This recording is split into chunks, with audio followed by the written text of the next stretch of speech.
Yan po, at dito po ay malakas na po ang hangin. Gawa po ng may bagyong uwan po. Ano po. Dito din po ay naulan-ulan na din po. Oh. Lalakas po ang hangin. Oh. Mariosep. Pakalakas po ng hangin.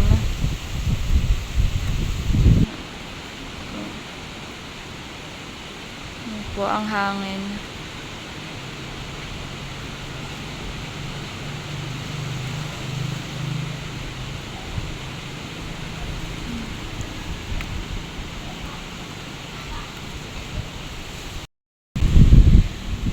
At si John Paul din po ay naglalagay na po ng mga pabigat po dun sa aming bubong para po hindi po kuwanin po ng hangin. May mga tali na din po iyan. At malakas nga po ang hangin. Nilagyan po niya ng kahoy.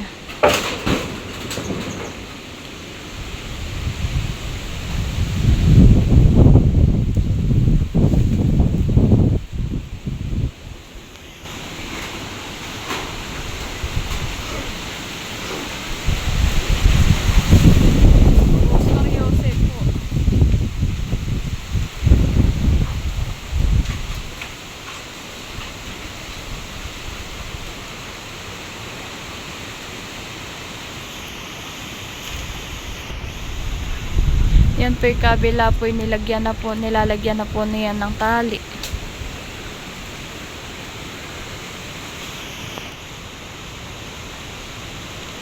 Diyos Mariosep. Talaga po ang nakuan po ay naugong po ang hangin. Atuho po dito po ay sa katabing kalsada po ay puro dahon na po at sobrang nga po lakas ng hangin dito.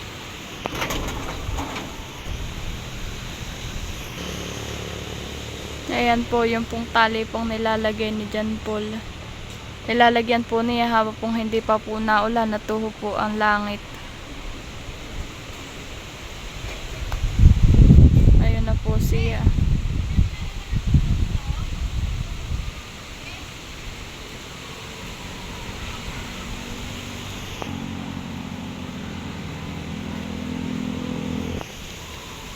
Itinatali na po ni John Paul po doon po sa puno po ng kakao. Ayan po si John Paul. Natatakloban po ng mga dahon. Ha? Hihikitin ko? Diyan po itinatali po ni John Paul yung pong mga tinatali po galing po doon sa yero.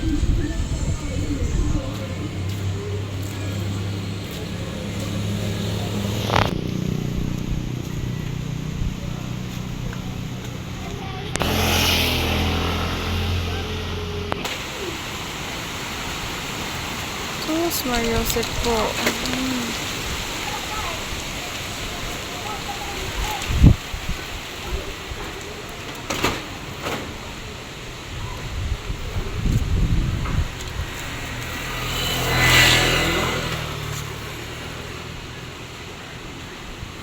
Talaga pong kailangan pong talian po ang bubong.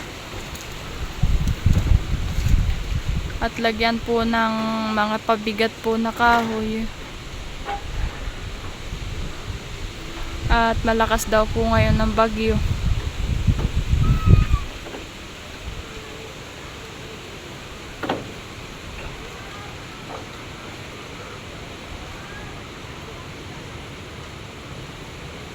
Dito po'y paambon-ambon lang po. Tapos po hangin po ang malakas. Yung pong iba po namin bubong ay may doon na pong nilagay po si John Paul na hollow block.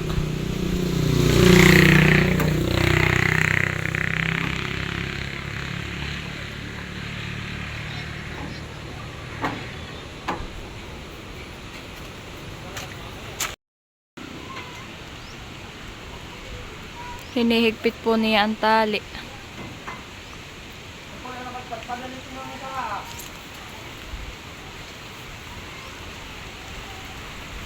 Napatak na po ang ulan naman.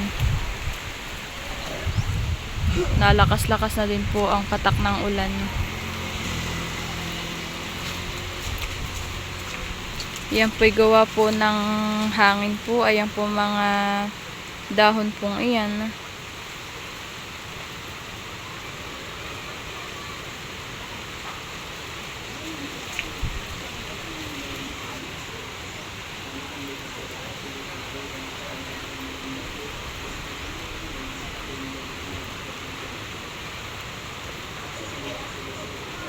Tinitingnan pa po niya kung kaya pong matalian pa po yung aming bubong po na yan. Ito lang po yung aming panali. Para lang po hindi po makawan yung aming bubong. Lalagyan po na tali na ito.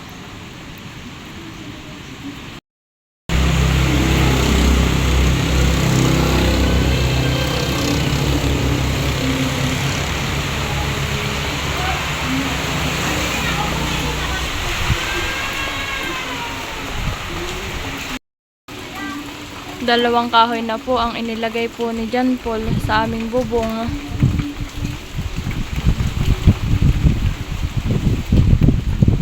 At super typhoon daw po ang bagyong uwan po. At signal number ano na din po dito.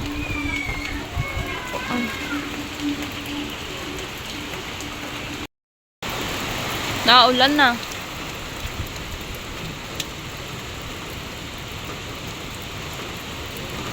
Siguro po kung hindi po kami napapagkuha na haharangan po ng pareho pong bundok, siguro po yung malakas po talaga ang hangin. No, po. At doon po sa kalabasan po yung malakas na po ang hangin na eh. Tinitingnan po ni John Paul kung ayos na po yung kanyang tali sa aming bubong. Naulan. Mas mahal na Panginoon, kayo na po ang bahala.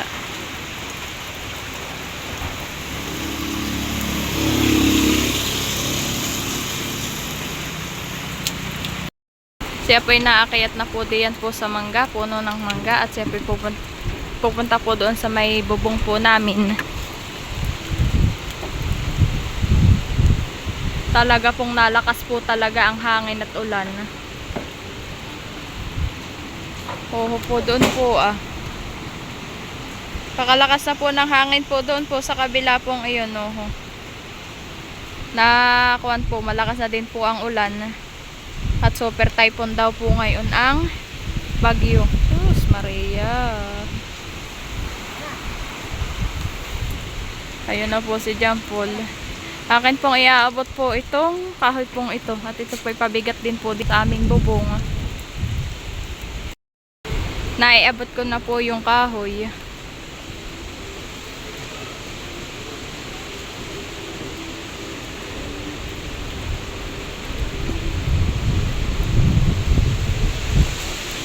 Ang pinantatali po niya di ay lubid na po.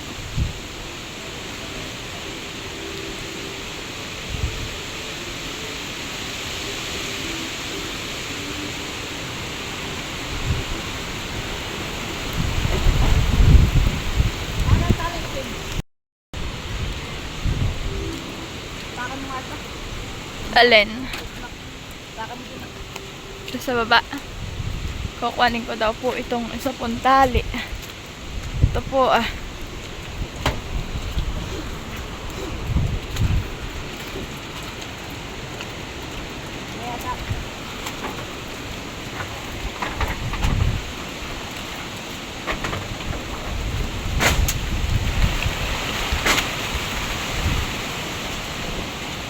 Lipada na po ang mga dahon.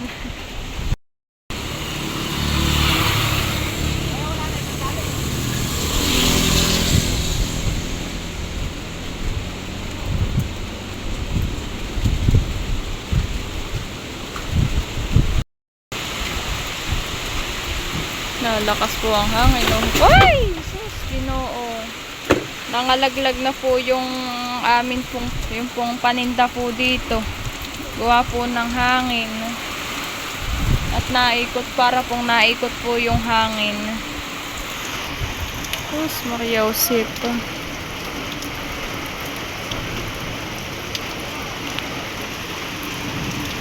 Pag po nahangin po ay naikot po siya. Tapos po nakuan po dito sa may bahay ay na ano po, nangangalaglag po yung pampaninda po dito sa ating tindahan.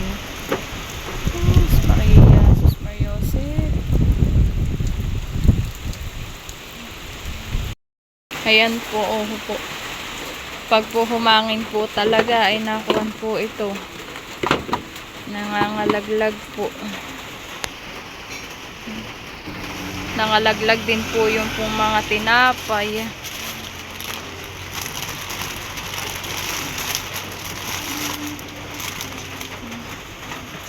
Nangalaglag po at gawa po nung hangin. Biglang hangin po ng malakas.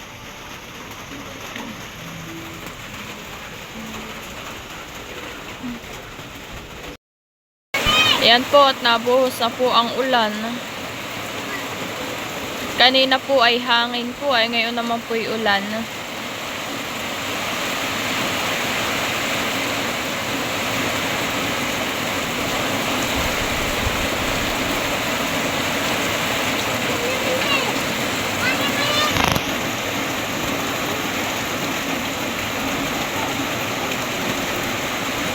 Napasok din po dito po sa may ating tindahan po yung ang piyas po ng ulan. Gawa po ng hangin po. At medyo may doon pa rin pong hangin. Pero hindi na po malakas po tulad po kanina.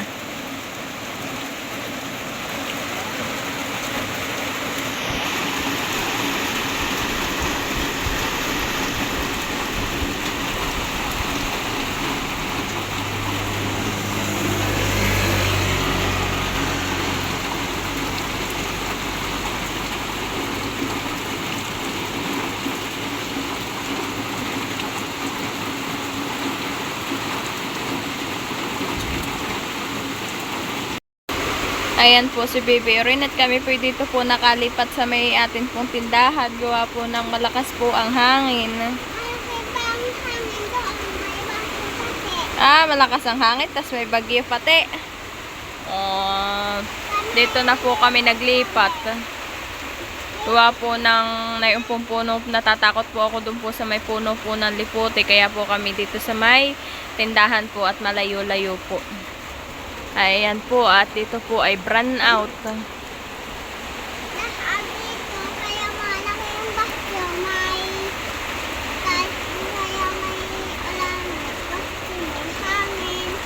May bagyo, may hangin. Ayan po, naulan na din po.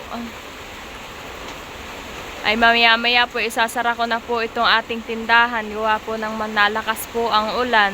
Tapos po brand out po. Ay si ano anak?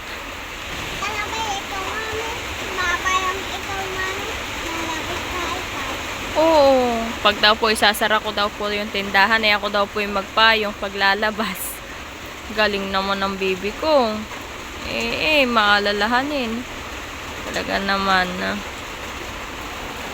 Ayoko po. Brand out po dito kanina pa po. Hanggang ngayon po ay wala pa rin pong kuryente. Ayoko po, napakadilim na sa labas.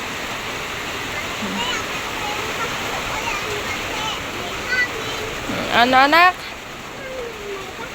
Oo. Ay si John Paul po ay nandun po sa labas. At si John Paul po ay nasa labas po. Tinitingnan po yung pong kanya pong mga tinaliang bubong namin. Dito po sa amin pong bahay. Tinitingnan po niya yung tali. Kung po na ano. Tapos po siya po ay nag-aasikaso po ng amin pong iilawin po ngayong brand out.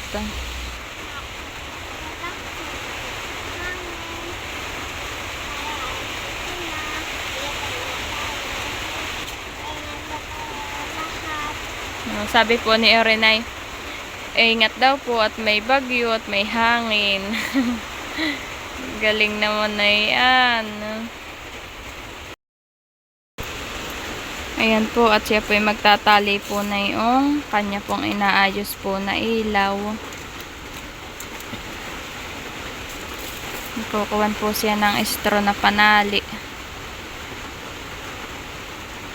Ayan po, oh, kinonverted po niya. Yan po ay battery, tapos po ilaw ng ano iyan. Nilagyan po niya, doon po niya ikinabit.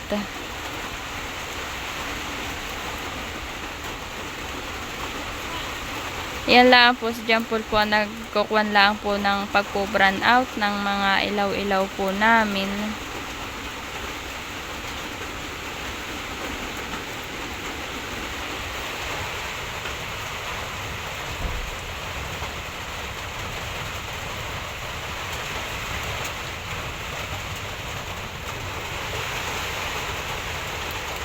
Ayan po, may ilaw na. Tingin. Ito po yung gawa po ni John Paul. Ilaw po namin po mamaya. At yung pong solar po ay mamaya po ay lobat na. Mabilis pong malobat yung pong solar po na ilaw po namin ngayon. Kaya po ito po mamaya ang aming gagawing ilaw. At toho po, hindi na po maliwanag. Palubat na po yung solar, kaya po ito na po mamaya ang ilaw.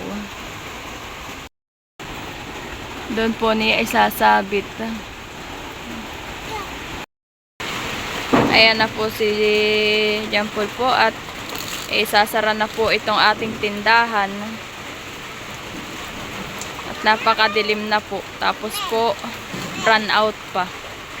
Tapos po malakas po ang ulan. Kaya po akin na pong